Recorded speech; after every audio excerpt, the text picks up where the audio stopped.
mbokk yi dal leen jàmm ci suñu jotaay le point corona tey yemoo ak ajjuma fukki fan ak ñeent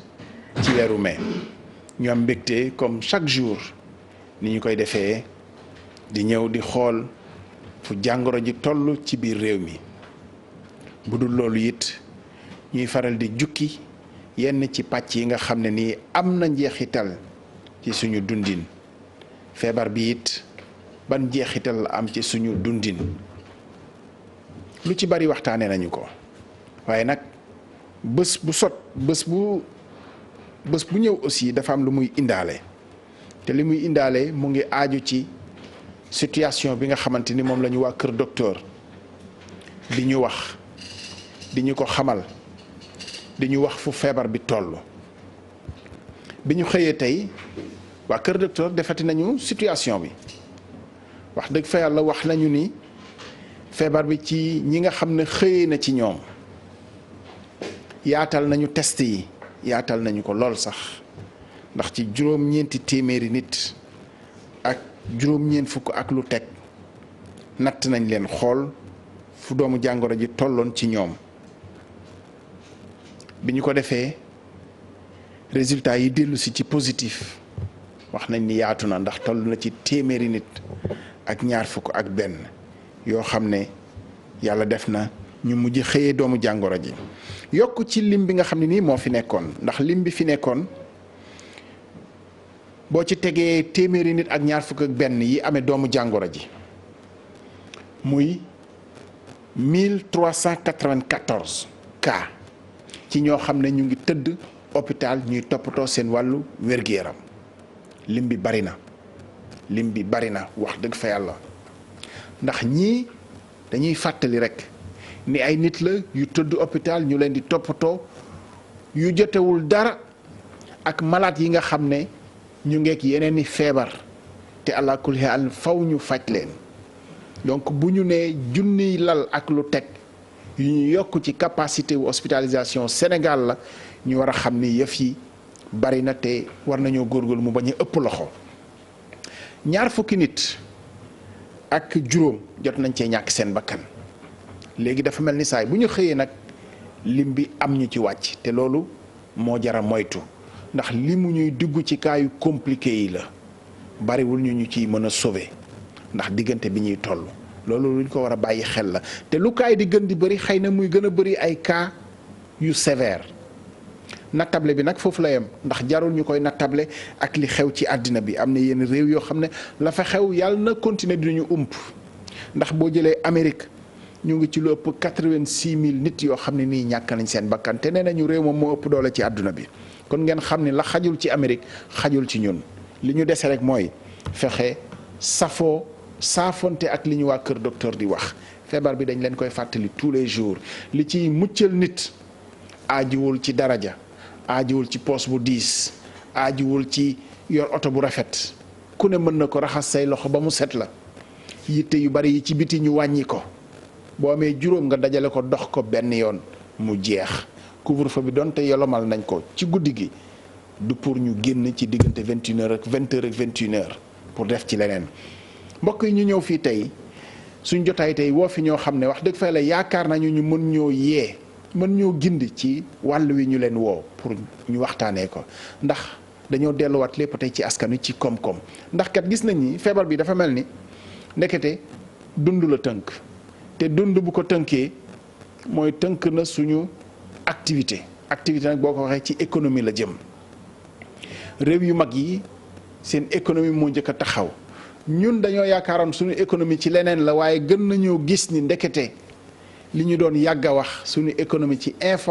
secteur informel la féete gën naa feeñ ndax ba ñu demee bañ ne xëy nañu tënk activité économique yi gis ni ci ëpp kat ay taaba lañ dañuy xëy pour wut lu ñu añee gont pour wut lu ñu reeree yu fanaanal li ñuy ndékkee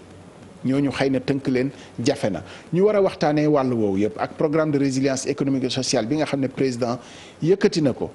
ne moom la nar a jàppale comme réew mi ngir mu bañ a suux ñu am mbégte di fi dalal ñoo xam ne yey nañu ci bokk ci waxtaan wi Mamadou Ndione économiste logisticien directeur général conseil sénégalais des chargeurs di COSEC bu ma sañoonee yaa ngi bokk ci ñu yor nguur gi waaye comme du débat politique jarul ñu dem ci Benno Bokk Yaakaar ak yeneen yeeg yooyu Mamadou Ndione dalal jàmm. waaw maa ngi lay nuyu Abdoulaye di la gërëm di la sant di nuyu également invité yi nga am yëpp di nuyu téléspectateur u TFM yëpp di rafetlu également liggéey bu rafet bi ngeen di def seen groupe bi engagé wu na ci xeex bi yow aussi particulièrement engagé wu maa lay tooñ sànq sax nan la waxtu bi gën a métti sax yaa ko jël parce que mooy waxtu bi koor gi di gën a sonal nit ñi. waaw ma la ciy gërëm di la sant di wax rek ne Sénégal moom waxtaan moo ko lal c'est un pays de dialogue. ba tax na kon waxtaan bi nga yëkkati nii yaakaar naa ne njëriñ mën na ci génn ñun mën nañ ci jàng ndax Sénégal moom saa yooy wax jàppal na ñu lay déglu ñoo la ko xam-xam fuuf ba tax na kon sawar daal laa am cawarte laa am ñëw fekk si la ci waxtaan. balaa may ñëw ak ki nga feggool jàkkaarloog moom damay dem ci ki nga xam ne nii yaa ko tudd léegi weeru koor beeg waxtu yi ñu nekk nii. sëriñ bi Ahmadou Ali Cissé laa bëggoon wax Ali Mbaye professeur Ali Mbaye maa ngi lay nuyu. maa ngi lay fay sëñ Cissé maa ngi nuyu sa téléspectateur yi ak sa invité yi Mamadou Ndione ak Cheikh Thiam ñu bokkal plateau bi tey jii nii. professeur Ali Mbaye économiste la jàngalekat ci université Cheikh Anta Diop loolu rek doy na ci présentation ndax ci wàllu économie xëy na xam nañu ko xam nañu say gëstu ak li ngay faral di xelli li tax ma dem ci yow soog a ñëw kii ma féete ndeyjoor dama ko woon a beral loxo ngeen may ma ko parce que aussi suñu mag la ci liggéey bi dama xamul ndax tey dama koy def invité wala damay ànd ak moom ñu sot boole laaj yi Cheikh Thiam journaliste spécialisé économie ancien directeur général Soleil mais lancé magazine bi di Business News Africa di xeli lu bëri ci wàllu koom-koom ci Afrique Cheikh c'est un plaisir pour moi ma dalal la fii ci plateau bi bismillah dalal jàmm. man aussi c'est un plaisir toujours ma tase ñu waxtaan ci ko parce que li ñuy wax mooy saafante bi dafa am solo dafa am solo plaisir la aussi tey ma tase ak mon frère Mamadou Dione xaw nañu gën a gis tuuti xam naa liggéey bi moo ko téye professeur Ali Mbaye aussi suñu xarit la yàgg nañu di liggéey ensemble donc tey plaisir la daal nga ñëw toog ci plateau bi professeur Ali Mbaye gannaaw dégg bi à distance xawul yomb ma njëkkee ci yow rek professeur est-ce que da ngaa dégg ci kàddu président de la république bi nga xamee ni wax na barki Dembo Ndiaye da nga gis ni dañu nekk ci tournant boo xam ne dañoo orienté waat yëf yi ndax ba fi mu toll nii xeex bi dañ ko delloo woon ci médical mel na ni ki mënuñoo tënk lépp ci wàllu kër docteur rek lan nga ci dégg dëggantaan ci réorientation bi nga xam ne président de la République joxoñ na ko ci xëy na ubbiwaat activités yi yolomalaat tënk bi nga xam ne tënkoon nañu ko nit ñi ubbiwaat xëy na sax dem beeg dikk bi ak jëflante yi ci perspective yi nga xam ne ministre de l'intérieur ubbi na ko ci perspective korité bi ci nuñ ko nar a organiser ak yooyu. waaw xam nga président bi mu waxee keroog xamal nañu ni dafay nduroog ni feebar bi dafa nar a toog ci dëkk bi loolu boo ko déggee bu baax dafay mel ni bi ñuy jël décision tënk réew mi dañuy yaakaaroon ni feebar bi du fi yàgg xëy na joxtoon nañ ni bu defee 2 wala 3 wala 4 semaines feebar bi dafay dem te affaire bi nag li ñu gis mooy malgré confinement bi feebar bi wàññeekuwul comme ni ko yaakaare woon loolu mooy jàngati ñaari mbir benn mbir bi mooy du Sénégal rek mais àdduna bi yëpp bi ñuy jàmmaloo feebar bi dañu xool chinois yi li ñu defoon ñu bëgg ko defaat te xam nga Chine dafa nekk dëkk bu doy waar dëkk boo xamante ni am na discipline de fer bu fa nekk dëkk boo xamante ni tradition communiste yi ñu ngi fa tey dëkk boo xamante ni l'armée bi ak police bi am nañ fa doole ba tax nañu wóorul ni lépp li nga xamante ni chinois ñu koy def rek yeneen dëkk nekk mun def te gis nga même bu dul Sénégal dëkk yi nga xamante ni ñoo ñu ëpp doole nekk Europe wala feneen am nañ ay jafe-jafe ci confinement bi ni ko chinois yi defee mën nañu wax ni bëriwul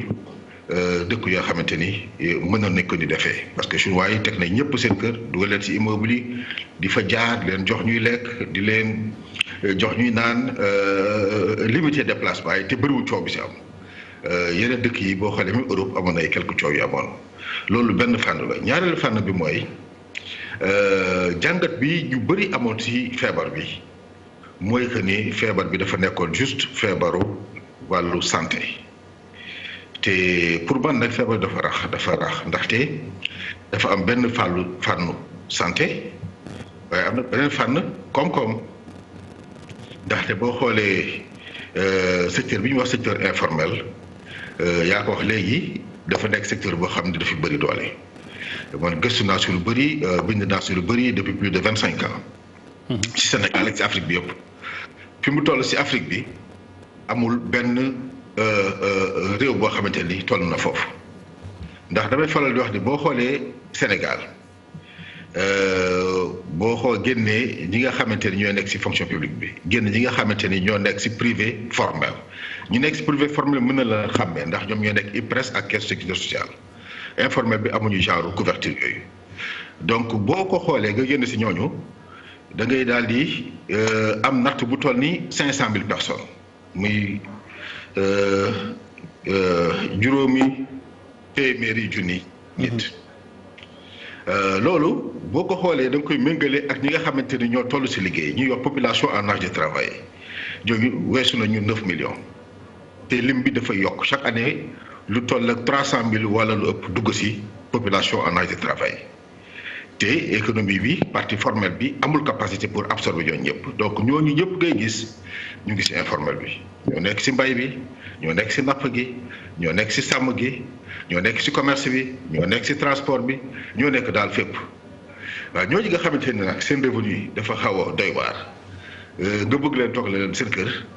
mais il faut que ñu am fu ñu lekkee te état bi mënu leen jox ñoo ñëpp ñu lekk ndaxte xam nañu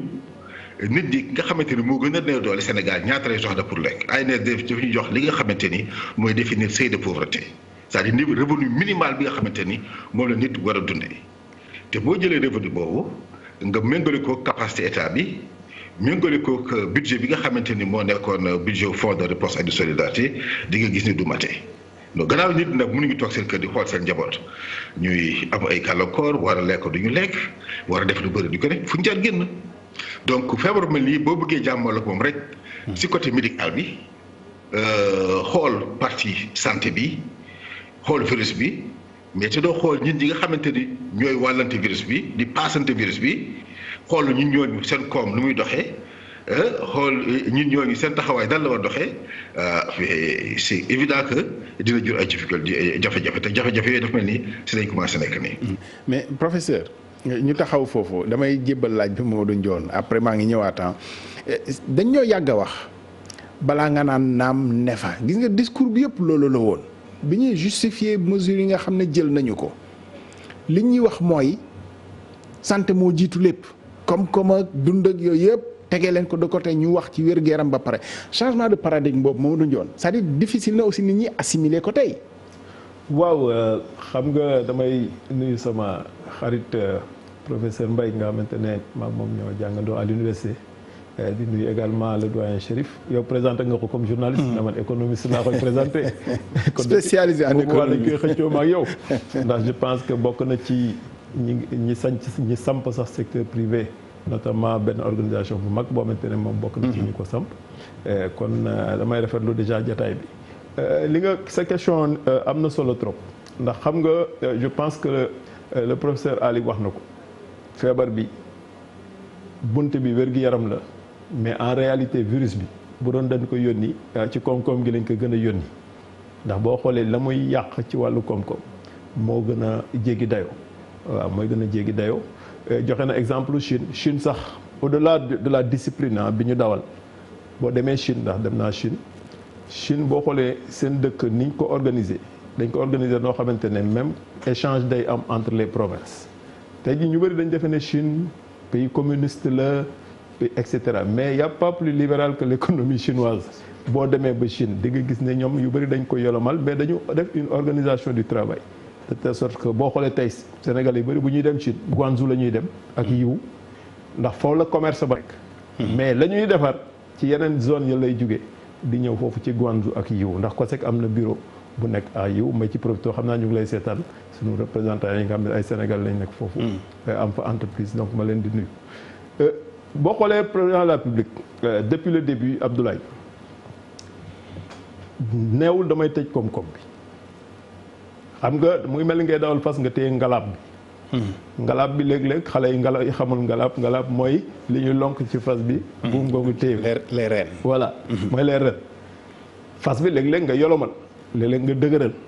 et cetera et cetera donc boo xoolee dès les premières heures feebar ba mu ne que te ne jot na egsi premier réflexe bi mooy wér-gi-yaram bi nañu fexe nit ñi déjà assimiler les gestes barrières nañu jël les dispositions nécessaires loolu je pense que Sénégal réussir na ci lu bëri ba tey jii gëwuma ne Sénégalais dina génn di tàllal nit loxo di ko nuyu gëwuma ne Sénégalais dina génn ci mbedd mi même bu amul masque bu réglementaire sax mais dina débrouiller ba am benn masque gëw ma ne tey sénégalais bi dina ngénte di yëgle ba nit ñi di ñëw di fekk ci ngénte boobu donc boo xoolee première phase boobu sensibilisation bi yooyu réglé nañ ko mais président bi muy def loolu tëjul koom-koom bi mais indi na ay restrictions yoo xamante ne effectivement il fallait ñu jël ko boo jëlee exemple luuma Abdoulaye luuma marché la boo xamante ne par semaine la daan am mais ña fa daan daje kenn xamul fu waay di jóge ki day indi bëyam kii indi lële kii indi lële bu ñu paree ñu tasaaroo ku nekk dellu sa département donc boo gisee ñu tëjoon luuma yi au départ pour bañoon luuma yi nekk benn cluster boo xamante ne affaire yi mën na fa tasaaroo mais tey jii président dellu si waat na ci mesure yooyu mais boo xoolee également ci plan de riposte bi mu teg nga xamante ne force Covid 19 fonds boobu 1000 milliards yi 64 milliards moo ci jëm ci résilience sanitaire 100 milliards moo ci jëm ci résilience sociale. mais li ci ëpp muy 800 et quelques milliards yi ci koom-koom la jëm. ci entreprise ci entreprise yi la jëm ak pour gën a dëgëral l'entreprise ci dëgëral entreprise yooyu bon li ñu tuddee secteur informel man ma koy tuddee léeg-léeg l'économie adossée au ménage parce que souvent boo nee informel nii rek voilà léegi-léeg nga gis ku am NINEA ku am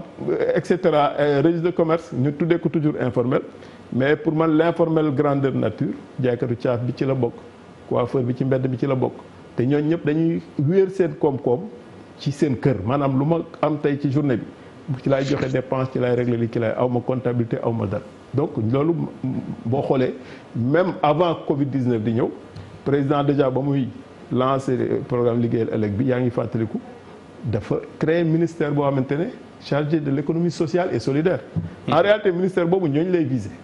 secteur informel daawul am accès ci crédit bancaire lu dul mu jaar ci microfinance ak ay taux yoo xamante ne ay 25% la ak des taux d'usure taux usurier la loolu laa ko tuddee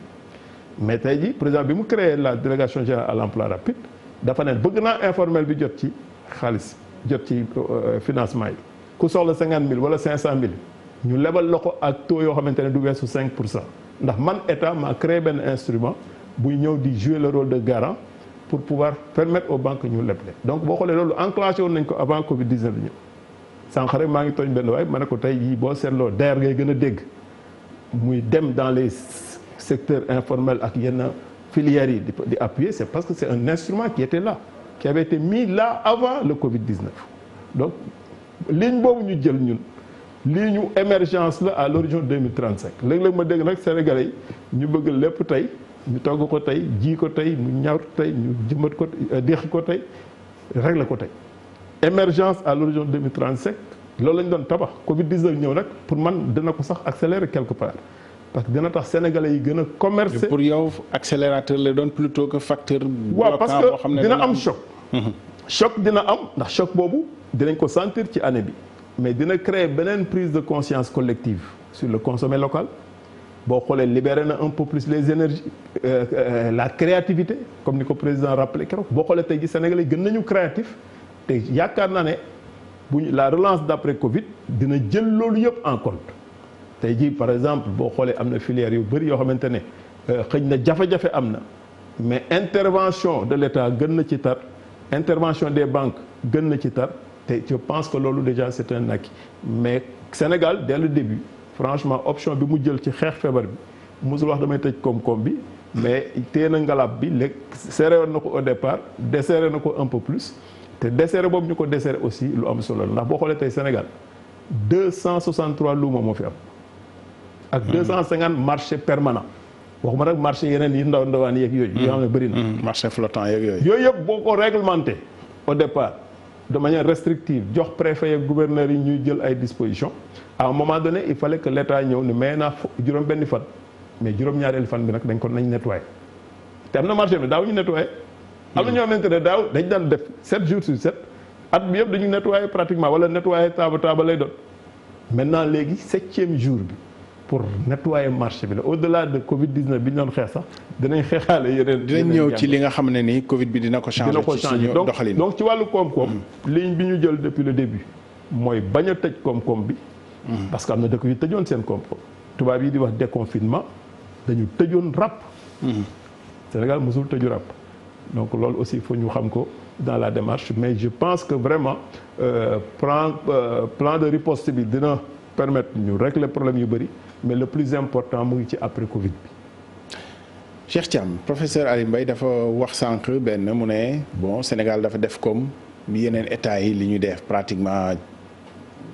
njëkkee santé bi après xam ni ñu ngi tënk économie loolu bëggoon naa la ci laaj mais surtout est-ce que dañuy dégg ci ni li nga xam ne nii président wax na ko tey jëfee ko ci mujjanteel bi est-ce que dañ ciy dégg ni wéer nañu ngànnaay yi ci xeex bi ci wàllu wér-gu-yaram léegi parce que li mu ci wax mooy dañuy dund ak virus bi nit ñi nag liñ ci dégg wala boog am déggin boo xam ne ñëw na dund ak virus moom mooy nga dem bu la duggee muy noonu bu la duggul xayrul est-ce que mën nañ cee déggee loolu ci ne nañu dellu ca la ñu nekkoon te di fententeeg moom. waaw jërëjëf mon frère jàngoro bi dafa am lu mu indi ci économie parce que dafa am benn principe bu am importance ci économie muy li ñuy wax libre circulation des biens et des personnes économie yëpp ci loolu la lalu libre circulation des biens des personnes et des services tey boo jëlee loolu principe boobu nga nërmeel ko économie doxatul. nga tënk ko tënk nga ko. société UEMOA tey wala sax balaa ngay wax UEMOA nga wax tey luuma bi mais luuma bu amee peut-être ci benn dëkk mais boo xoolee lu ëpp 40 kilomètres wala 50 kilomètres ba des fois 100 kilomètres dëkk yu ko wër yëpp. fa la ñuy daje bu dee luuma bi altine la pour ñëw jënd fa jaay fa.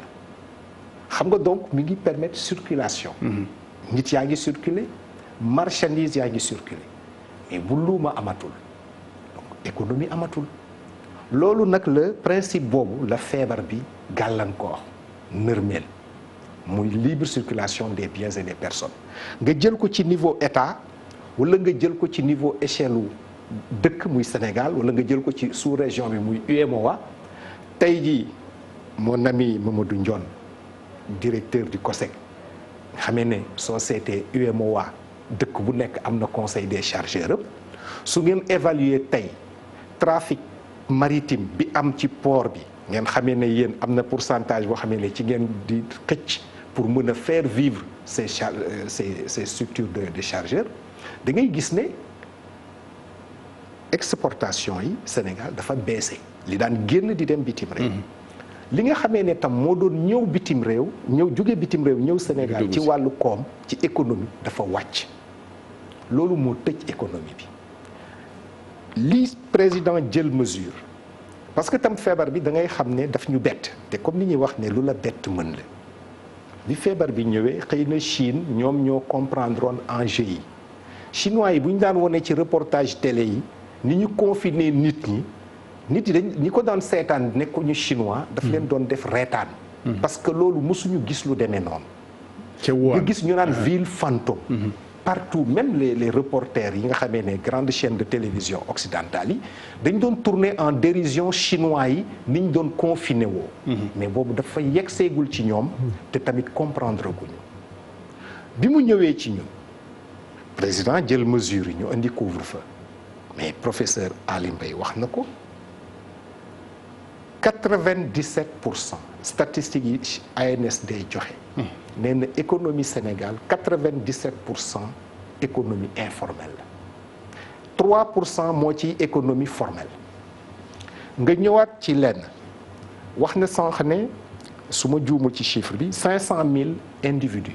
ñooy ay salariés Sénégal 500 000. sur 16 millions. ñoo ci am bulletin de salaire. ñi ci des ñëpp comme ni ñuy wax man du ma wax taaba mais ñaq liggéey bi ñuy def chaque jour ci la ñuy yóbbu lu ñuy suturloo garder seen dignité c'est très important tey bu dem amul dikk amul wala ñu limité ko kooku dana seen koom ak seen liggéey dana ko ressentir bu ñu doon am fukk xëy na ñett la ñuy yóbbu kër ga wala ñeent xam nga loolu état da koy ressentir parce que tey bu ma xoolee les derniers chiffres yi ANSD génne fan yi ak DPE ni importation au Sénégal baissé ni mu daanoo. mais kooku boo ko xoolee boo defee glissement bi da ngay gis ne état aussi recette fiscale yam doon jëlee ca douane ba. noonu lay daanoo. commerce bi nga xamee ne ci biir dëkk bi la nga xamee ne ay taxes la jëndanteeg jaay bi mais chaque fois nit jënd ci grossiste wala ci dara day am TVA. TVA boobu ci keesu état lay dem loolu la ci état di jël di ci liggéey tey jii bu fekkee ne contraction dafa am ci économie bi état la mu doon jëlee ci recette intérieure am day wàññeeku. moo tax man may saluer effort bi même dans ce contexte difficile de raréfaction de ressources l'état def na effort jël 1000 milliards teg ko ne dañ ciy jàppale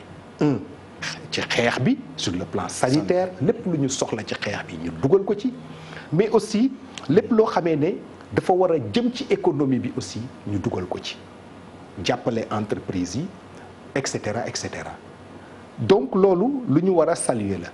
ni mu ko waxee sànq aussi bi ñu tëjee ba nga xamee ne dem nañu ba defe naa loolu unanimement àddina bi yëpp ñoo ci mànkoo que ne feebar bi dañ koo war a jàppe ne ni ñuy jàppe paludisme wala ni ñuy jàppe fièvre jaune parce que chaque année ñu dégg choléra am na fièvre jaune am na du tiital nit ñi du yóbbu seen fit dañuy jug am na ay plan Sénégal am na fi ay année 2003 2004 mu am fi ay crise de choléra vous vous rappelez mais crise de choléra bu mu amee ñu def ay campagne de communication informer nit yi wax leen matukaay yi ñu war a jël état bi tamit renforcer dispositif sanitaire yi après bi ñu gérer loolu choléra bi et crise boobu amoon dañ nit ñi continuer vivre donc loolu la ñu spécialistes yi reconnaître que ne actuellement war a dépasser foo xam ne dañuy toog suñu fit dem ñuy tiit amoon na parce que quand même loo xamee ne yaa ngi koy soog a gis yaa ngi koy soog a dégg feebar bi virus bi nit yi docteurs yi sax seen bopp xamaguñ ko bu baax ba maîtriser ko il faut que mu créer benn peur benn tiitaange ci nit yi. mais Cheikh xam nga foofu école yi ñooy li ngay tuddee école. maanaam doctrine yeeg yooyu. ñooy faral di daje. ñi nga xam ne nii ñoom ci koom-koom la ñu gis ni mooy doxal àdduna am na ñoo xam ne. pour ñoom. na économie bu dox nit ñi danañ ci jaaree suqaliku wér. boo xoolee boo déglu ku mel ni ki Donald Trump xalaatul ñu tënk économie bi parce que pour moom loolu moo jiitu lépp. am na ñeneen ñoo xam ne nag comme li ñu doon wax fii Sénégal balaa nga naan naam ne fa nañu toppatoo wàllu wér-gu-yaram bi ba pare. Inde bi nga xam ne nii daanaka confiné na milliards yi doomu aadama. économie am lépp ci dem lépp ci jëflante la.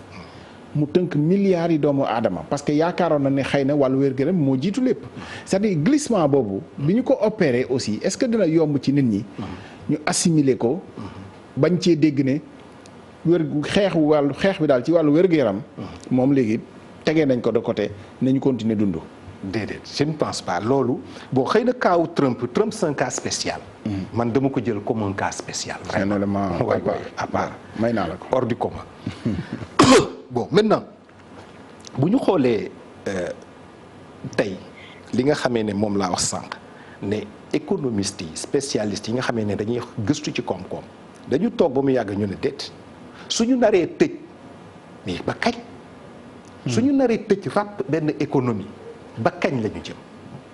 mais li may wax Sénégal moo dal France moo dal Allemagne démb rek ñi ngi annoncé que ne li ñu soxla ci seen budget. ci financement bu gaaw bu tar mais ëpp na plus de 100 milliards d'euros lu ñu soxla rien que pour faj soxla yi teew waxuma nag seen fonctionnement quotidien donc économie yi nga xam ne dañu tëju woon problème bi ñu am ñëpp a ko bokk recettes yi gisatuñu ko économie bi doxul perspective yi kenn xamul parce que bi nga xamee ne économie da daan dox amul crise amul pandémie même suñu defaan ay projections statistiques sax dañ ci daan def ay marge d'erreur waxatumaak nag tey ñu ñëw ci benn jàngoro boo xamee ne maîtrise biñ ci am ci wàllu médecine bariwul moo tax tey jii li nga xamee ne jàpp nañ ko mooy ñu teg moyen di continuer di xeex faj feebar bi docteurs yi ak peut-être nu ñu koy waxee tey laboratoire yu mag yi nekk ci àddina bi yépp dégguñu leen mais ñi ngi scientifique yi ñi ngi def ay recherche extraordinaire pour trouver vaccin nga xamee ne dina mën a dinañu jàppale ci xeex feebar bi donc loolu mi ngi wéy xeex feebar bi mi ngi wéy li ci am rek mooy dañoo yolomal tuuti comme ni mu ko waxee sànq buum gi pour que nit yi mën di dem di dikk pour que économie bi bañ a sooxe sinon xam nga lu ñuy am di nga am crise sanitaire bi mi ngi fi nga amaat crise économique boo xam ne xamoo foo koy jooyee parce que boo xoolee réew bu demee ni Sénégal te li nekk Sénégal moo nekk Côte d'Ivoire moo nekk feneen 80 à 90% plus de 90% de nos économies sont des économies informelles. soo seetee Ghana démb rek seen institut statistique bi nee na seen taux d'inflation bi tëb na ba yegg 6%. ñun dans l'UEMOA au Sénégal su inflation bi yéegee ba yegg du yegg 3%. ñoom xëy na li ñu am benn monnaie flottante ak aspect yooyu yëpp dafay jouer. taux de croissance moom waxatuñ ko taux de croissance bi moom nërmeelu na donc ci condition yu demee noonu ni ko Mamadou waxee sànq mais lu am solo la ressources yi nga xam ne état bi dégagé na ko jox ko ministère des finances et du budget ak ministère de la coopération ñaari ministères yoo xam ne ñoo ŋànk lépp lu jëm ci économie seen techniciens yi bu ñu toogee xalaat jokkoo ak ñi nga xamee ne parce que tamit ñi ngay dimbali da ngay waxtaan ak ñoom pour mën a xam ndimbal gi fan lañ koy féetale naka lañ koy joxee ngeen teg ay critères je pense que actuellement foofu la ñu toll am na tamit loo xamee ne wax nañ ko man Cheikh taxawal foofu parce que c'est important oui mu introduire ci professeur Ali Mbaye comme d'accord nañu ni fi mu toll nii bon danañu avancer danañu dund ak doomu jàngoro bi nekk ak moom mais ñu jéem a doxal suñu àdduna aussi Cheikh Thiam fi muy junj léegi ci ne dimbal li ñu xool ñu koy jox est-ce que professeur mu ngi fi voilà ñu xool ñu koy jox est-ce que suñu difficulté ñun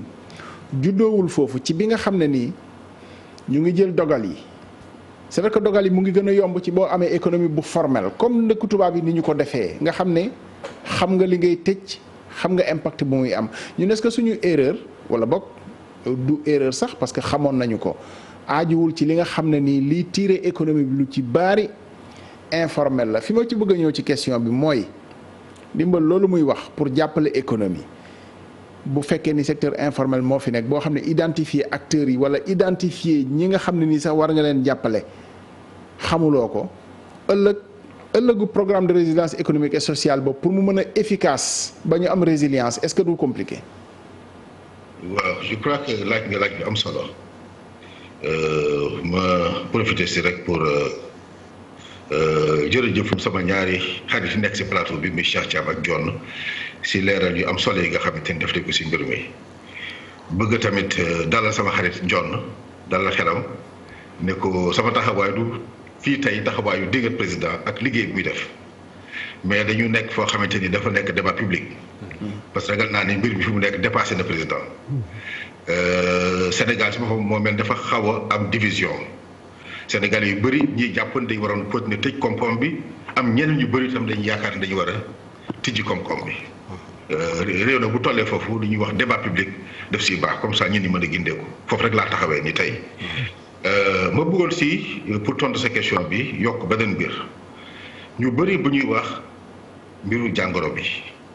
dañuy xool jàngoro bi ban jeexital lay am si informel bi mais ñu bëri duñu gëstu informel bi ban jeexital lay am ci jàngoro ji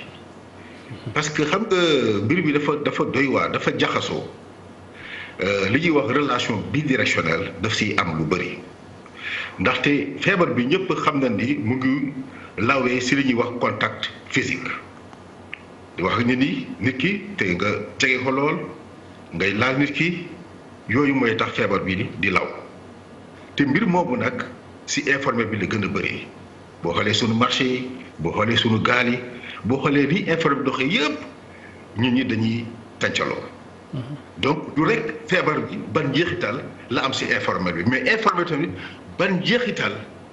lay am si feebar bi ma bëgg si yokk leneen xam nga informel lii tax muy màgg li koy suuxat mooy restriction boo créé ay restriction rek da ngay libérer informel bi gis nga bi ñu tëjee marché Ocass Touba dañu xëy suba gis yeneen téeméeri marché Ocass juddu si wàll wa te loolu ñun def nañ si ay gëstu yu bëri ba jox la sa quelques exemples si lu gàtt lu xam ñu gudd boo xoolee réew mi ñuy wax beneen réew mi économie bi yëpp comme bi yëpp mu ngi wéeku si restriction yi Nigéria di teg Nigéria teg na politique de prix pour les produits pétroliers di ko subventionné Nigéria li ñuy jëndee pétrole moo gën a néew li koy gis di jëndee mais Nigéria dañ ni li kat pour suñu waa réew kese warul génn fenn li si nekk njeexital bi mooy que pétrole Nigéria bu bëri si benn la yëpp boo xoolee benn am na lu mat 50,000 personnes yoo xamante ni ñu ngi liggéey si wàll boobu trafic pétrole boobu léegi liggéey te loolu may wax noonu yamul si pétrole bi saa bu Nigéria waxee ni par exemple ganaar gi ñoom bëgguñu mu dugg. benn ñuy créé économie bu florissante bu koy dugal suñu diggante gi Gambie tamit noonu la mel xam nga considération yi mel noonu moo tax gars yi libéraliser trop boobu restriction gën a bëri nag dafay mel ni activité yu ñu wax activité informelle yi dafay bëri te li si ragal mooy mën na dem sax ba nekk finalement activité criminelle loolu lu si am solo la bu loolu weesoo pour répondre sa question bi. li nga wax lu am solo la xam nga informel li koy définir mooy gouvernement du si xam lu bëri léeg-léeg da ngay gis boo xamante ni dana kii informel la yorul dara dañ koy yërëm dañ ko jàppale fekk mën na fay gouvernement bi yëpp mën na fay privé formel bi yëpp donc informel gouvernement bi xamuñu si lu bëri pour man crise bi nii mën na nekk occasion que ñu gën a mën a am visibilité si informel parce que ñëpp jàpp na ni dañ leen war a jàppale mais booy jàppale nit nag daf nekk occasion pour que nga créer dispositif boo xamante ni en même temps di nga mën a xam ñi ngay jàppale ñan la et je crois que loolu lu jar a gëstu parce que pendant très longtemps sunu gouvernement yi du Sénégal rek gouvernement africain yëpp yu si bëri am nañu ay problème yu important pour mën a xam informel ñan ñoo si nekk lu ñuy def lan la ñuy créer ak nan nga leen mën a influencer booy def politique. entreprise privée formelle yi boo leen bëggee influencer mën nga xam yan incitation ngay teg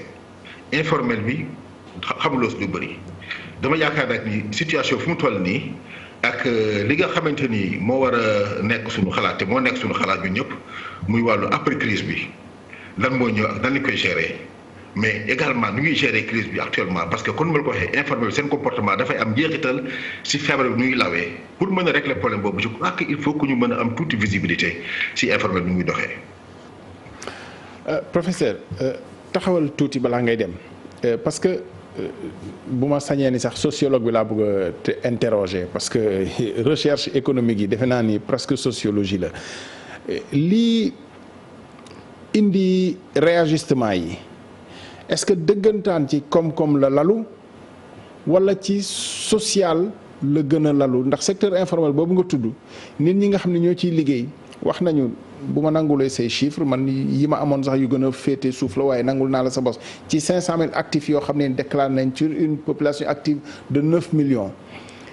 ñooñu kon ñu nekk ci situation boo xam ne tënk nañu leen est-ce que du poids social boobu moo gën a conditionné directive yi plutôt que yaakaar ni économie bi sooxee na ci.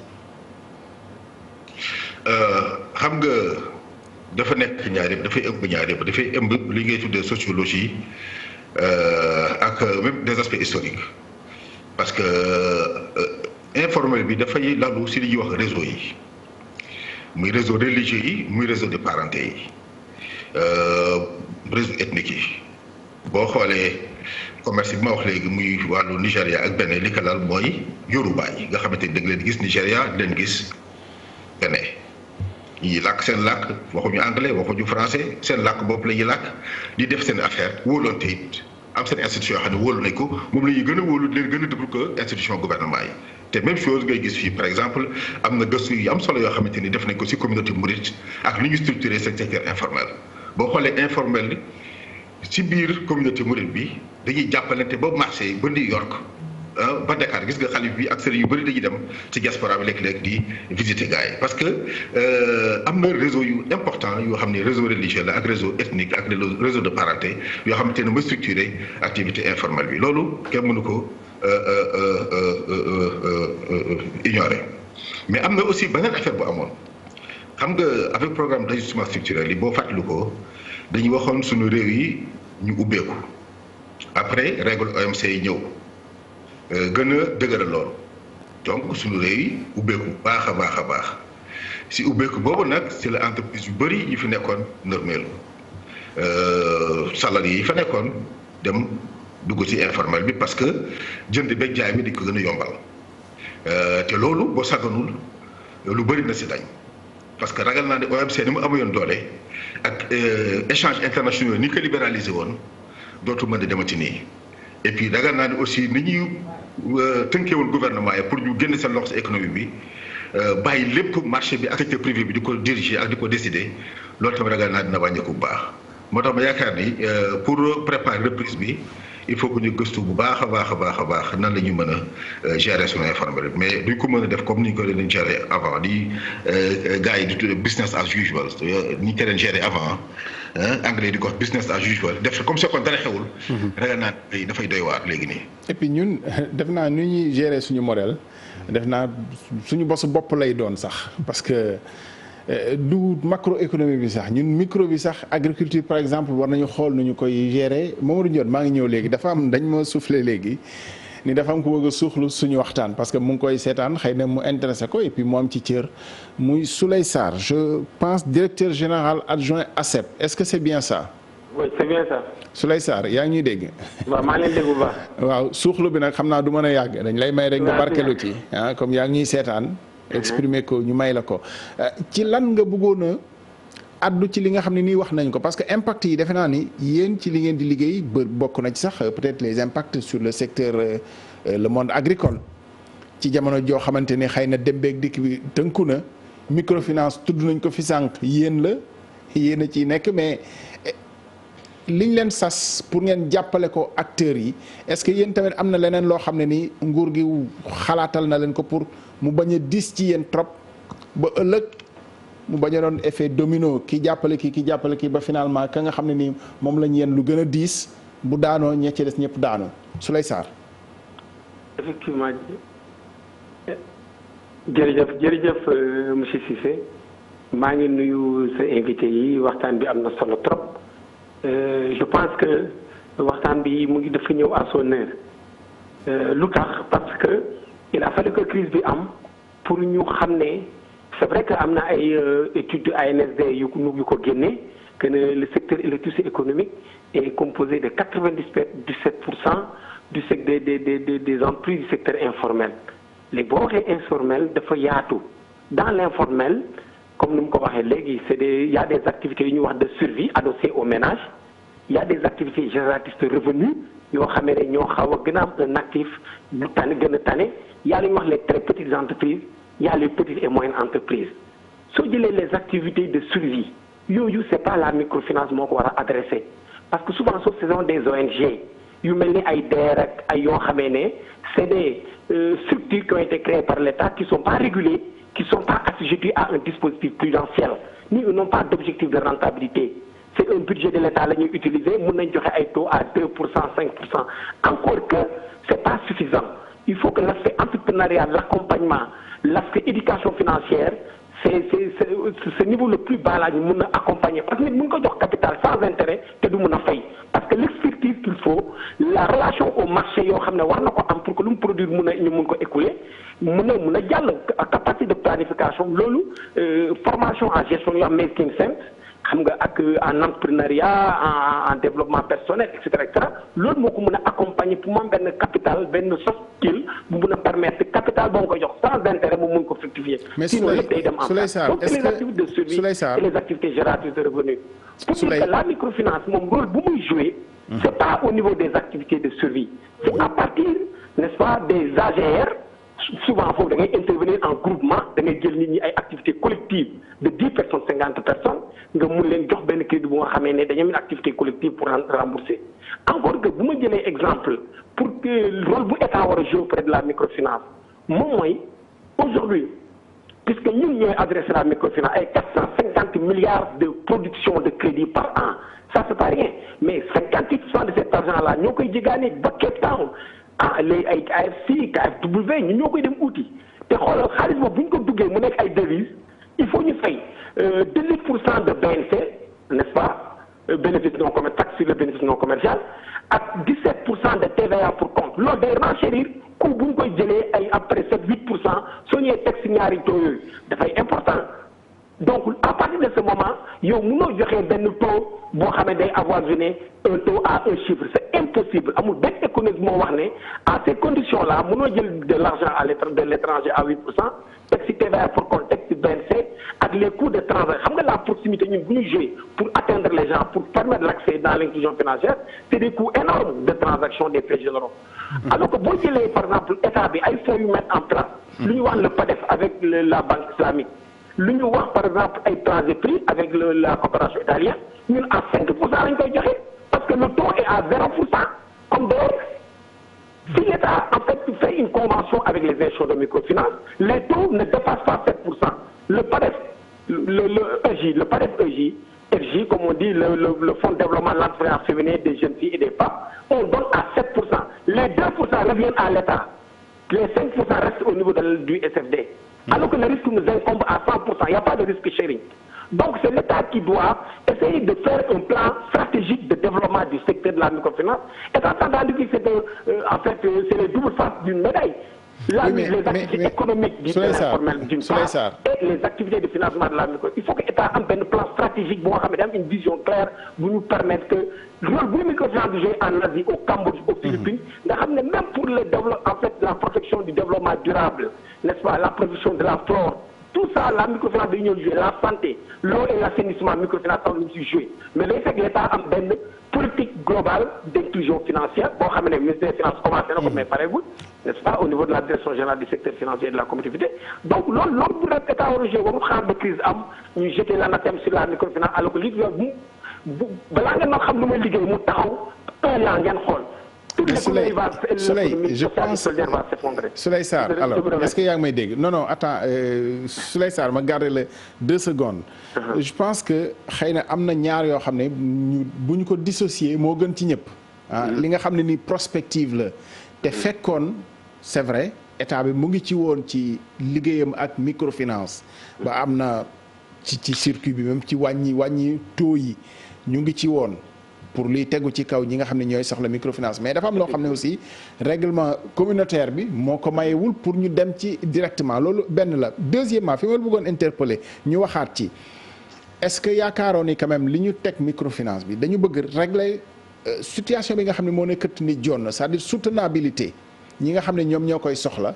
bu ñu jógee ci loolu lijjanti xëy na le cadre général microfinance bi est-ce que li ñu leen teg pour jàppale yéen acteurs yi nga xam ne ñooy soxla microfinance attan ngeen ko wala attanoo leen ko man question boobu laa bëggoon nga répondre ñu ci. non dans la crise. attanuñ ko. Souley boo xawee sori sa téléphone bu tudd dañ la gën a dégg plus distinctement voilà. waaw d'accord ok voilà. donc ñu ngi lay dégg c'est bon. waaw ñu ngi lay dégg bu baax. waaw d'accord ma ne dans la crise actuellement c'est vrai que lu ñu teg actuellement attanuñ ko parce que si ñu demandé ñu def report d'échéance sur 3 mois admettons ma jël benn institution bu mag rek Sénégal. yaa ngi may dégg. ñu ngi lay dégg bu baax. voilà boo xamee ne au moins day jot 10 milliards de remboursement par mois soo ko nee mu reporté 3 mois d'échéance ça fait 30 milliards. 30 milliards yéen xool leen dans une institution financière que ça soit une banque ou une institution de microfinance les remboursements constituent le principal poste de reconstitution de la trésorerie bu lay permettre nga restituer épargne bi nga mun a régler les faits généraux et puis nga financer les secteurs yoo xam ne ils souffrent pas de la crise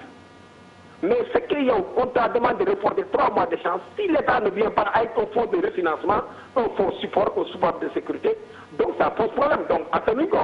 donc actuellement bon l'État il semblerait que bon am na benn montant boo xam ñu koy négocier ak FONGIP pour mettre en place mais montant boobu doyul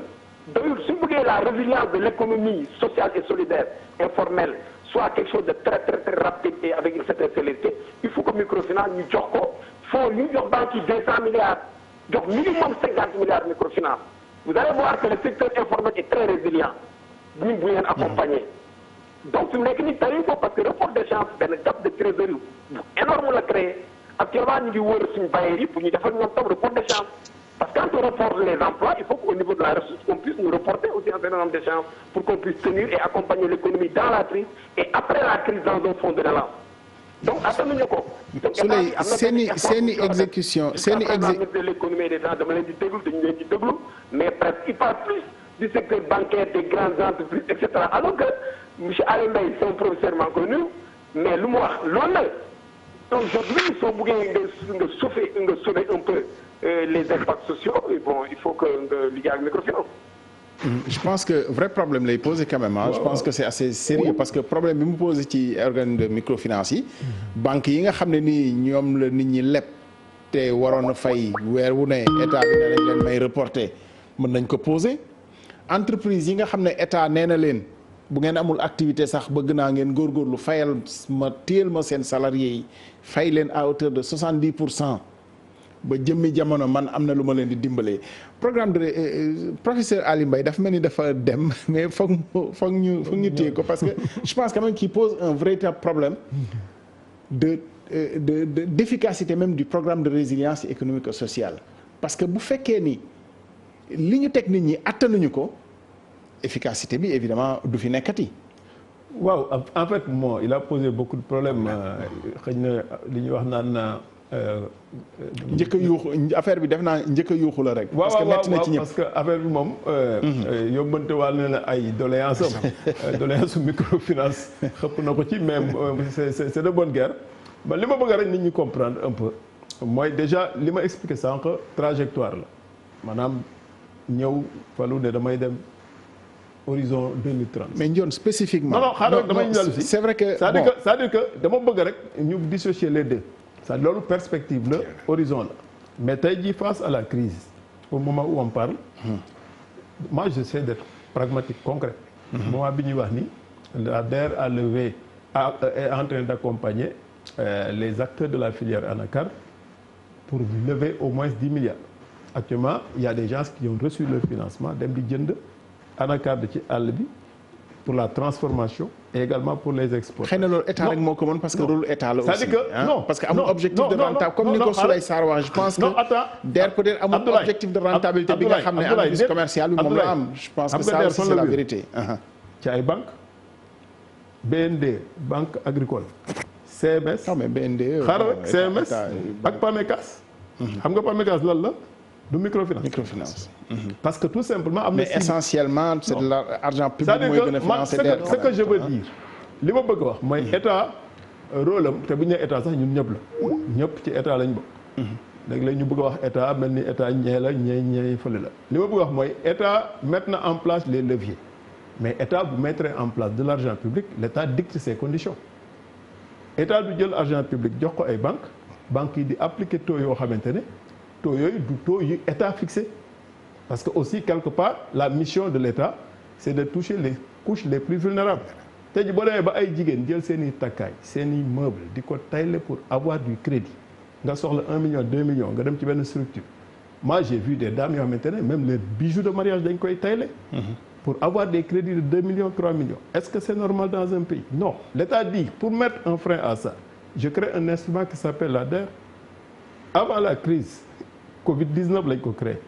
donc moo tax day poser la pertinence de cet instrument pour venir jàppale ñi nga xamante ne ñoo ko gën a soxla xam nga tey jii Sénégal recensement général des entreprises de 2016 dafa wane ne 407 000 unités économiques la ñu am 97% yi secteur informel lañ bokk 60% yi ñu ngi diggante Ndakaaru Thiès Diourbel Kaolack 40% yi ñu ngi Ndakaaru ça pose un problème d'équité territoriale toutes les politiques d'équité yi ñu indi woon te war ko gën a renforcer day poser waat la pertinence de tout ça moo tax ba actuellement crise bi nañu jàpp ne entreprise bu am jafe-jafe de trésorerie état mettre en place benn instrument ne banques yi mën ngeen leen lebal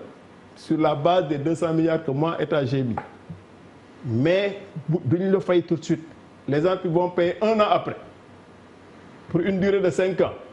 à des taux yoo xamante ne man état dañ ci juboo ak yéen banques yi balaa ngeen di xaabaabal mais état boobu mu ngi gunge les entreprises formelles yi ngi tuddee entreprise formelle mais au même moment état bi teg na en place ces instruments classiques pour toucher yeneen cibles yooyu il est vrai que cibles yooyu mais Ndione cibles yooyu du financement rek Mamadou Ndione ba léegi waxuloo ci loolu état bi teg banque bi mën nañ ko extrapoler microfinance organisme microfinance bi wax na la ni li ñuy fonctionner mooy li nit ñi di rembourser bu état ne may nañ leen bu leen rembourser ngeen déggoo ci ngeen bu leen rembourser ah est-ce que problème question bi mooy est-ce que attan non pour ñu reporter non question bi mooy est-ce que attan nañu ko am déet non loolu c'est les banques classiques laa wax xam nga les banques classiques mais d'accord mais mais ñoom tey jii c'est-à-dire que les structures de microfinance bu ñu fàtte ne également la banque centrale daf leen reconnaître au même titre que les banques les facilitations yi banque centrale teg baisser un peu le taux de refinancement da leen di toucher au même titre que ni muy toucher banques yi maintenant dans le cadre de l'accompagnement tey jii par exemple une entreprise classique du ma citer tour mais les grandes banques du ñu dem DER soxla jaar ànd ak ñoom à part les banques yi nga xamante ne état moo ko mettre en place ay BNDE c'est des instruments de microfinance de DER di gën a ëpp li muy liggéeyal donc c'est juste pour joxe exemple ci loolu ma rebondir un peu ci marché yi parce que boo xoolee tey jii le simple fait que nga ne marché yi nañu ubbi 6 jours lu may nañu dellu si même bu dee sax au niveau départemental la dans un premier temps loolu déjà dafay relancer la consommation day relancer l'activité commerciale ñi amoon ay stock dinañu jaay ay stock ñi doon produire dinañ produire dem jaay ndax déjà débouché waat nañu un peu plus les marchés par ricochet ça relance la production ça relance en même temps les importations quelque part ndax ku ci jaay sa stock après il faut nga kii donc boo xoolee li tax mesures yi état bi mujjee jël am solo dafa mel ni dafa dindi bouchon bi pour permettre gars yi ñu dem mais dans le respect des gestes barrières et tout parce que gestes barrières yooyu aussi buñ ko respecté wul dañu tëjaat marché yi aussi bon parce que aussi Abdoulaye cooli il faut que ñu changer de mentalité il faut ñu sol masque yu réglementaire ñu def de l'activité commerciale maintenant impact bi muy am jeexital bi état dina ci gis njëriñam au niveau de la TVA au niveau également n'est-ce pas des importations yooyu yëpp mais li ëpp solo rek moom mooy que ne aujourd'hui virus bi dañ koy xeex au plan sanitaire di ko xeex également au plan économique pour que mu bañ a nërmel suñuy koom-koom loolu loo am na solo même par rapport au secteur informel de manière très large occasion lay doon pour que 407 000 unités économiques yooyu ñu recensé woon en 2016 de plus en plus ñu gën la am visibilité n'est-ce pas te loolu je pense que mission wu ministère en charge n'est-ce pas de l'économie sociale et solidaire la pour une partie mais également c'est des missions transversales pourquoi parce que damay fàttaliku en 91 bi dama defoon benn étude au niveau de la Solida Solida modèle bu baax la woon parce que les entreprises yu ndaw yi fa nekkoon bu ñu soxlaa banque Sonepi mu ngi biir Solida bu ñu soxlaa ay cadres yu leen di jàppale pour ñu formaliser wu y avait l'administration l'encadrement de la Solida demoon na ba ci téléphonie ku soxla benn entreprise ci biir domaine industriel bi benn numéro de téléphone ngay woote ñu jàllale la LS keneen jël téléphone bi accompagnement am état ñëw avec en tant que acteur économique commander tout le matériel scolaire et hospitalier au niveau de ces entreprises boo xoolee année 91 yooyu ci la menuiserie aluminium commencé ñu feeñ Sénégal tey jii menuiserie aluminium foo dem Sénégal gis ko fa ça veut dire quoi c'est un modèle boo xamante ne mooy modèle bi ñu war a dupliquer un peu partout le parc industriel de Diamniadio c'est 27 parcs industriels qui sont prévus dans ce pays et ça repose le problème du développement communautaire les communes. à la base booy amee commune boo xamante ne day délibéré rek ci ay suuf ci ay kër fàtte ne war na sóoraale demee fan la domaine industriel war a nekk plan de développement bu wóor donc moo tax ma ne au-delà de l'état central c'est une remise en cause globale de tous les acteurs et dootul débat politique c'est un débat économique pur boo xamante ne ku ci nekk da ngay xool ban cër nga ciy jouer ban rôle nga ciy jouer parce que aussi am na aussi ñoo xamante ne bëgguñu gën a informer pour d'autres raisons am na ñoo xamante ne aussi c'est de très gros informels c'est vrai pour d'autres raisons mais il faut que ñëpp jàpp ci te moi je pense que crise bi comme ni ma ko waxee sànq le Sénégal met en place les soupapes pour résister à la crise mais au-delà de ça enjeu essentiel bi c'est l'après-Covid. Cheikh Thiam. oui Souleye Sarr on me dit en régie mu ngi xatraay rek parce que bëggoon na kii mais Souleye xam naa beneen yoon dinañ la accueillir pour discuter de ces questions là. moi j'ai bien écouté monsieur Sarr. Effectivement il a parlé wax na ci seeni doléances ñoom secteur microfinance parce que dafa jël parallélisme avec le secteur bancaire nga xamee ne dañu jël ay mesures report de remboursement de crédit yi nga xamee ne entreprises yi particuliers yi waroon nañu rembourser jàngoro bi am ñu may leen ñu reporter ko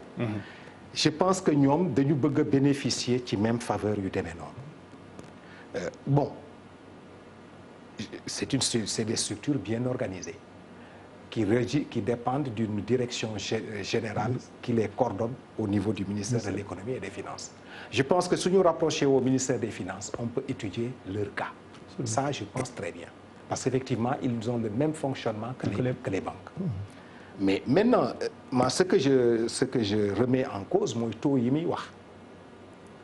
Les taux directeurs sont fixés par la BCEAO. Et tout le monde s'aligne. Le 3 mars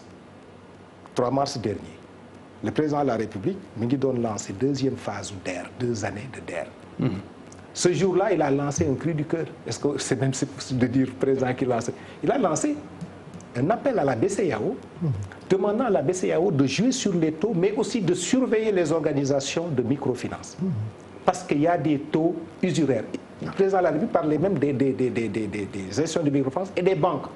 Il a parlé des taux, il a déploré, dénoncé les taux usuraires. Et les taux usuraires,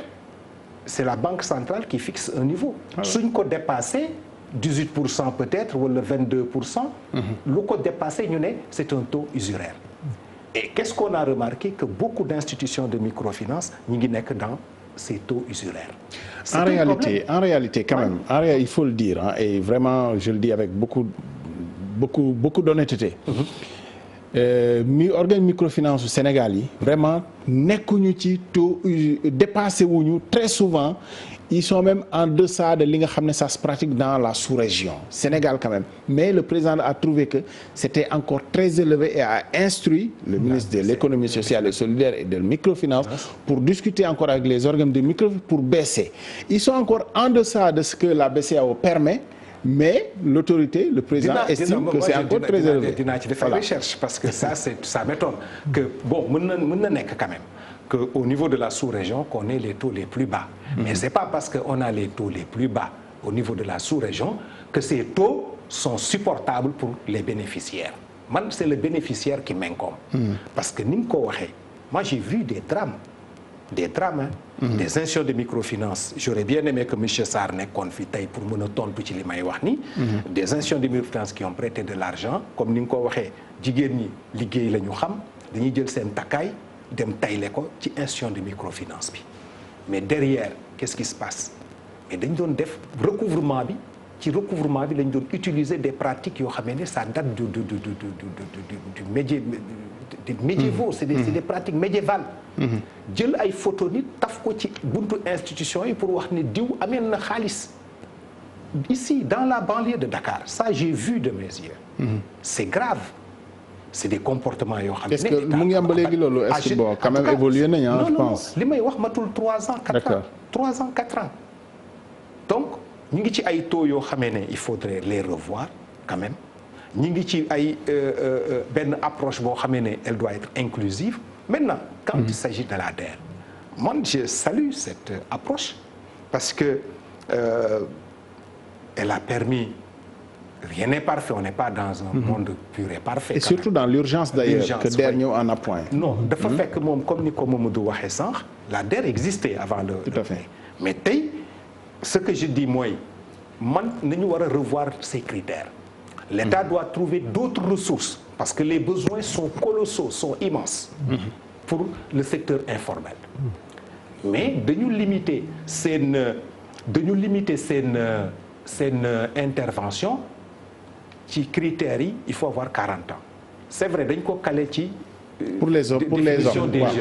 pour les hommes, 40 ans pour les hommes, pour les femmes, c'est sans limitation d'âge. On peut déplafonner. On peut déplafonner, vu le contexte particulier que nous vivons. Je pense que pour la mais c'est déjà le cas. Hein. Oui, on peut Par exemple, sur la filière Anacar, oui. Voilà, c'est des opérateurs qui sont organisés en filière. L'ADER travaille aussi avec des filières. Hein. Oui. Mais ça, je pense que ci situation contexte bi situation contexte bi effectivement situation d'urgence bi. J'ai suivi un peu ce qu'ils ont fait sur l'Anacar, mais là aussi ils n'étaient pas seuls. Comme ni nga ko waxee, ils étaient avec plusieurs organismes évoluant dans le secteur financier, ñu def montage bi et ils ont mis de l'argent pour permettre. Mais ça nous ramène aussi à l'essence de la mise en place de l'ADER aussi, c'est pour lutter contre le chômage des jeunes, que surtout les jeunes diplômés qui voilà, de financer les jeunes diplômés dans le cadre de l'entrepreneuriat. De relever un peu l'âge parce que 40 ans quand même, avec le contexte particulier. Ali Mbaye l'a dit. Mais parce qu'on risque de revenir à une situation classique de financement avec de demande de crédit qu'on fait dans les organismes. Non, peut-être. Moi, je il y a un bon ciblage. Ils peuvent aller ils étaient à 40, ils peuvent aller jusqu'à 45 ans. Ah ouais. Garder les autres critères. Les femmes, il n'y a pas de... Je pense qu'ils ont déjà fait, parce que le jeune en politique, c'est 35 ans. Bon, ils sont oui, là. ils ont déjà ajouté 5. Bon, c'est déjà ça. Parce qu'on est, non, nous sommes dans une situation particulière. Parce que moi, je suis passé plusieurs fois sur Sandaga et autres, mais le spectacle que je voyais était désolant. Ben aspect. Mais les travaux, le déguerpissement, d'accord. Nous, citadins, il y aurait sa auto, nga ñëw ci rond-point bi, ça circule. Parce qu'il n'y a pas d'embouteillage de marchands. Oui. Mais soit avancé 100 mètres,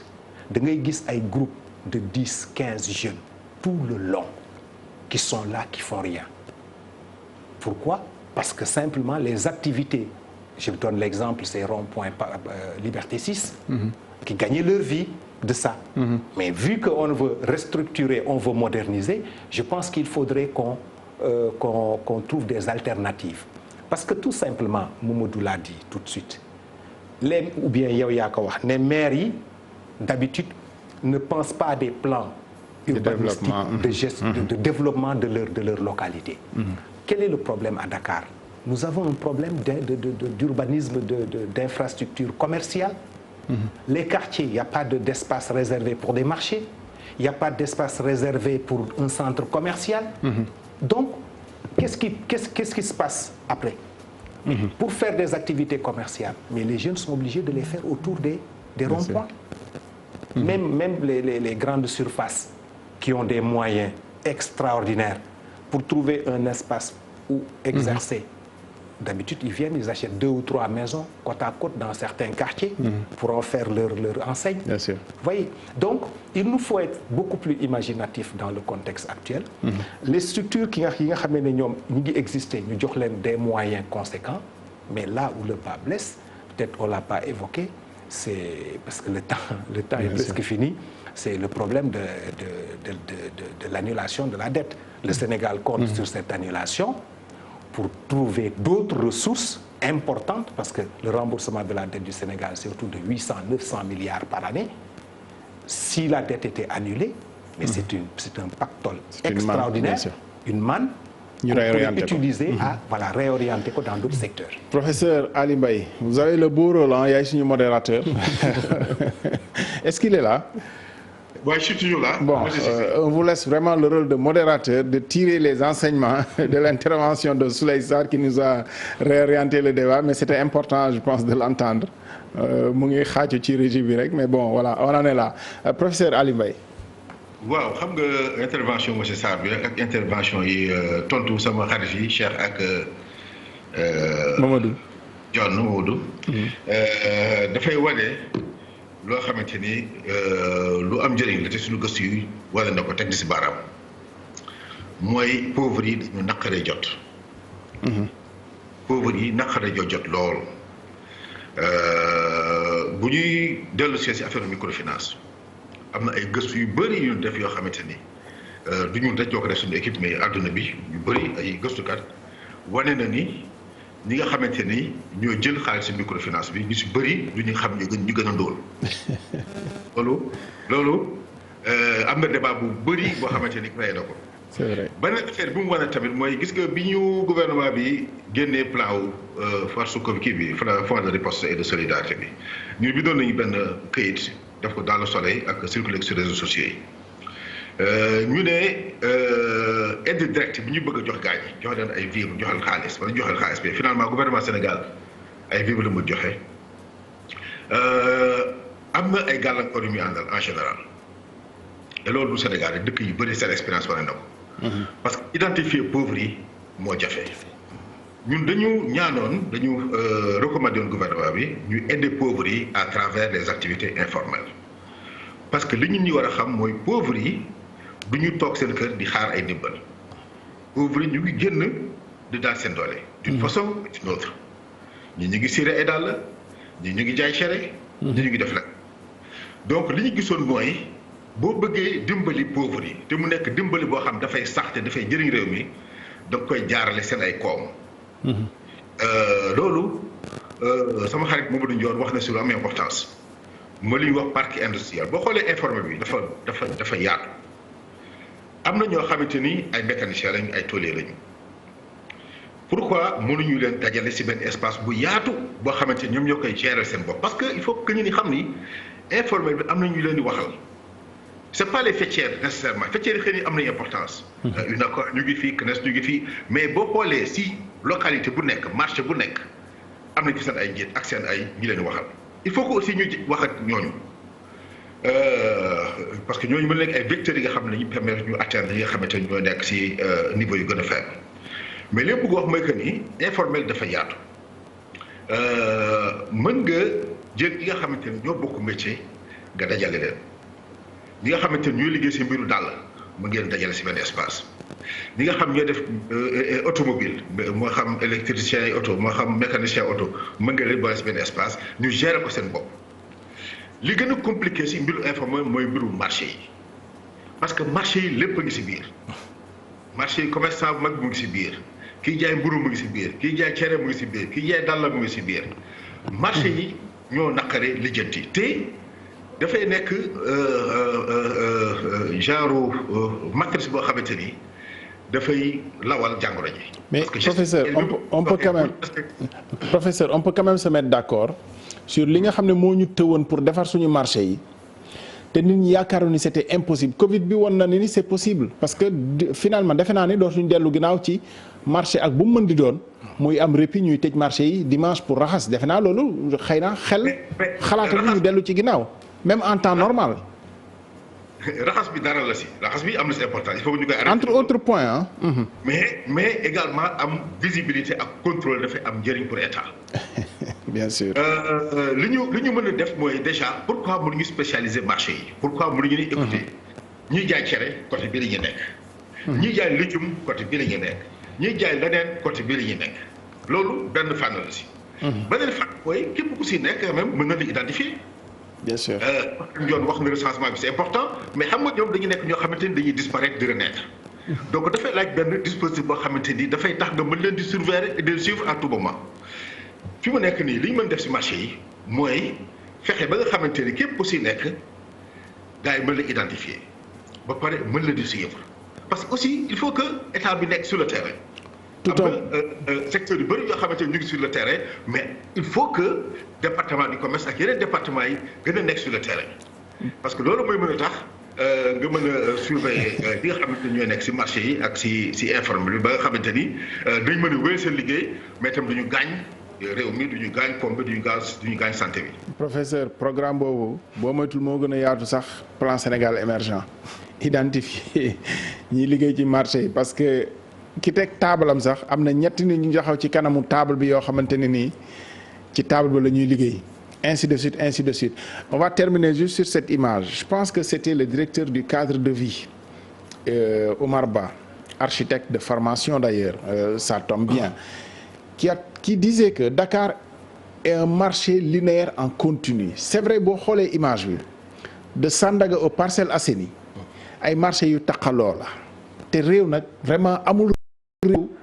ñi fi tukki ñu nii xëy na tukki nañu amul réew moo xam ne da nga dem capitale ba c'est-à-dire topp marché buuba Sandaga ba Parcelles Assainies marché la linéaire en continu amul rupture de marché je pense que ça mérite réflexion et c'est un architecte quand même qui le dit ça tombe bien qu'il soit directeur du cadre de vie mais je pense que loolu rek doy na junj ci xool fa suñu réew mi toll da ngay jóge Sandaga Tilène yaa ngi ci beneen marché Blaise Gueule Tapée jóge fa Colobane marché yi dafa taqaloo ba traversé capitale bi yëpp te loolu mënul nekk. waaw je pense on va finir par là Mamadou Ndione. waaw je pense que marché bi gën a rëy ci àdduna bi mu ngi Chine moo ëpp Médina. marché boobu ci benn béréb rek la nekk. bu jeexee jeex na le marché de yiw. loo soxla am fa. donc même yu bëri yu jógee fii ci ville. et ça ne traverse pas la ville marché day am fu mu commencé am fu mu jeexee. moi je pense que quand même il y a un effort à faire. de part et d'autre amul dara lu parfait. ku nekk daf ciy jàpp rek. te je pense que institution microfinance également ñu ngi jouer rôle bu am solo. il faut qu'on le reconnaisse aussi. parce que il faut le fait que ñu exister également c'est important nit ñi mën fa dem. li ki des rek mooy wat gaal yëgoo waxtaanee ko de telle sorte que jeexital bi am ndax li Ali wax sànq am na solo. nan ngay fexe ba mu egg ci cible bi. et cible bi aussi dafa war a def effort de visibilité ba mbir mi yomb Sénégal daal ñoo ko bokk. te incha allahu man jàpp naa ne Covid bi moom dina gën a tax ñu gën a farlu ñun ñëpp ensemble. pour que l'après-Covid soit un après-Covid africain et voire même sénégalais. Cheikh dama yow sañ naa laa leb sa conclusion mais je te laisse nga nuyu tàggoo. man di ma ciy wax mooy effectivement ñi ngi ci contexte bu difficile état bi def na effort posé na ay jalons mettre en place ay dispositifs li ci des moom mooy il faut que quand même ñu changer réorienter suñu liggéey parce que wax nga ko xam nga marché jënd ak jaay la. mais ay unité de production la ñu amul au Sénégal. tey jii wane na xale yi nekk. ambulant yi Petersen. wala feneen université fële. institut wane nañ seen xarañ. bien sûr il faut tey jii jeunes yi ñi ngi nekk dans l'entrepreneuriat. ñi créé robot ak yeneen ñi ngi ñoo ñëw fës parce que kii bi moo leen feeñal. Covid bi mais am na jeunes yoo xam ne ñi ngi ci dans l'entrepreneuriat ñi ngi def lu ne. c'est vrai que DER mi nga leen di jàppale mais am na des na. accompagnement bi tey pour man foofu la ñu war a créer pépinière pour que ces jeunes dans 5-10 ans que ces micro-entreprises yi nga xam ne créé nañ ko ñu mën a nekk demain non pas des demandeurs d'emploi mais des créateurs d'emploi. C'était le dernier mot. Cheikh Thiam, ancien directeur général du Soleil, journaliste spécialisé en économie, fondateur du magazine Business News Africa. yaa ngi ci mu ngay jëm kanam yàlla na jëm kanam. Mamadou Ndione, économiste logisticien, directeur général du Conseil sénégalais des chargeurs. jërëjëf Mamadou. Et puis on était en visio avec le professeur Ali Mbaye Ahmadou Ali Mbaye ñu ngi koy gërëm bu baax sëriñ bi yow ñu yewi la rek xam naa waxtu yi fi mu toll nii moom. nga jéem a lijjanti ji ndogul yi ñu ngi lay gërëm bu baax Ali Mbaye. jërëjëf merci beaucoup merci la régie merci la régie. ëllëg incha allah beneen jotaay point corona avant ça bien entendu les programmes sur télévision Futur Média ci kanam programme diine bu gunge ñu ba heure dog en deuxième